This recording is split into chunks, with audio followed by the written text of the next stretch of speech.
At dahil kakatapos ka lang namin magpa-second session ng kilay, ay si Mother humirit na magmerienda daw kami. Tamang-tama bigla ko naalala tong coffee shop na to. Ang tagal ko na kasing gustong matry dito. Kaso lagi ko nakakalimutan kapag lumalabas ako. Buti nasaktuhan namin na walang tao, kaya halos solong-solo namin yung area. In fairness, napakaganda ng place, sobrang cozy. Tsaka talagang makakapag-relax ka. Ganito talaga yung best time na pumunta ka dito para hindi mainit.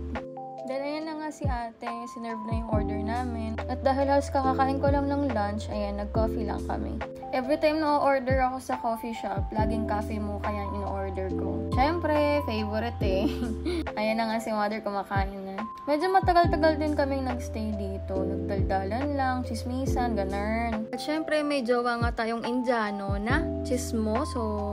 Abay talaga hindi naman pinalampas. Alam niyo kung tingin nyo Pilipino talaga ang mga greatest marites, ay nagkakamali kayo. Nasa India lahat. Sobrang lakas ng pangitrip ko. Aba si Kuya Abi mo, sumuko na. Say hi! No, I'm not gonna say hi.